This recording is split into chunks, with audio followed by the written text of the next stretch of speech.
សូមគោរពជំរាបសួរបងប្អូនបាទស្វាគមន៍មកកាន់តម្រុយចំណត់យួនបាទតាកងវិលបាទគឺតម្រុយថ្ងៃទី19បាទខែឧសភាឆ្នាំ2026បាទតម្រុយថ្ងៃនេះដែរបាទក៏ឲ្យដូចសពមួយដងបាទក៏ឲ្យតម្រុយលេខតូចបាទ2គ្រាប់បាទហើយនៅលេខធំ2គ្រាប់ដូចគ្នាបាទសម្រាប់លេខតូច2គ្រាប់យើងធ្វើការបង្វិល2កងបាទចំណែកលេខធំ2គ្រាប់វិញបាទគឺយើងធ្វើការបង្វិលបាទរហូតដល់ទៅ6កងបាទករណីដែលបង្វិលលេខធំប៉ះលេខ10បាទនោះយើងឲ្យលទ្ធផលនៃការបង្វិលកងរបស់យើងបាទគឺលេខ0បាទយើងនឹងមានលេខរោមួយគ្រាប់ផងដែរ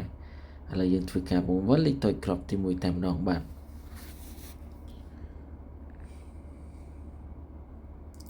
ទលេខតូចគ្រាប់ទី1បាទគឺមានលេខ64បាទ64យើងធ្វើការបង្វិលបន្តបាទទៅកាន់លេខតូចគ្រាប់ចុងក្រោយបាទ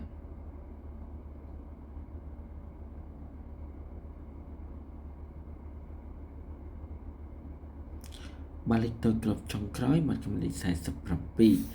បាទដូច្នេះទាំងពីរគ្រាប់បាទ64បាទនិង47បាទ64អាចធ្វើការចាប់ផ្ទុយបានបាទគឺបាទ46បាទចំណែក47បាទចាប់ផ្ទុយបានគឺ74បាទពុកម៉ែបងប្អូនយើងបាទកុំភ្លេចអូសផងបាទក្បាល40បាទនិងក្បាល60បាទសម្រាប់តម្រុយលេខតូចរបស់យើងក៏មានតែប៉ុណ្ណឹងបាទចំពោះលេខធំវិញបាទយើងមានបាទ2គ្រាប់បាទ2គ្រាប់ធ្វើការបង្វិល2កងបាទឥឡូវកងទី1បាទសម្រាប់លេខធំគ្រាប់ទី1បាទចាប់5បង្វិល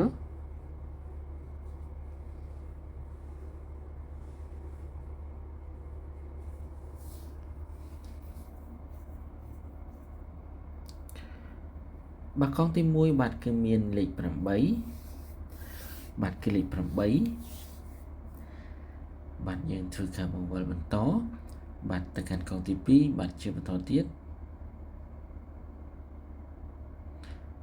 បាទកងទី2គឺមានលេខ2បាទគឺលេខ2ឥឡូវយើងបន្តបាទទៅកាន់កងចុងក្រោយបាទសម្រាប់លេខធំគ្រាប់ទី1បាទ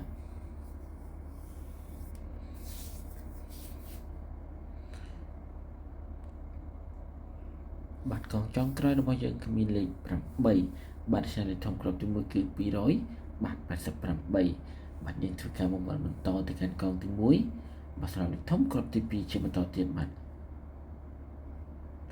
ទចាប់ផ្ដើមបង្វិល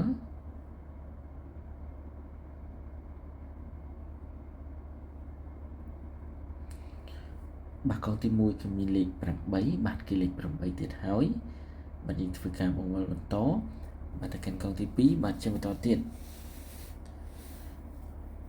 បាទចាប់ផ្ដើមបង្វិល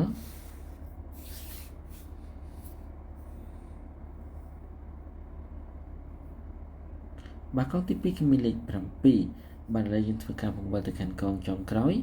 បាទសម្រាប់លេខធំគ្រាប់ទី1បាទចាប់ផ្ដើមបង្វិល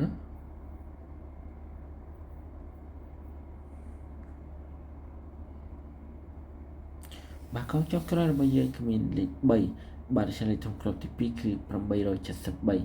បាទ873និង828បាទបងប្អូនយើងកុំភ្លេចធ្វើការចាក់គុណផងបាទពីខ្ញុំបាទក៏មានតែប៉ុណ្ណឹងបាទមុននឹងគ្រប់ជម្រាបលាបងប្អូនបាទជាចុងក្រោយសូមគ្រប់ជូនពរបងប្អូនយើងបាទសូមឲ្យទទួលទានរកទីមានបានបាទសូមឲ្យមានសេចក្តីសុខសុភមង្គលបាទសុវត្ថិភាពក្នុងការធ្វើដំណើរទៅទីជិតទីឆ្ងាយបាទពីតាកងវិលសូមអរគុណសូមគោរពជម្រាបលាបាទហើយទាំងអស់គ្នា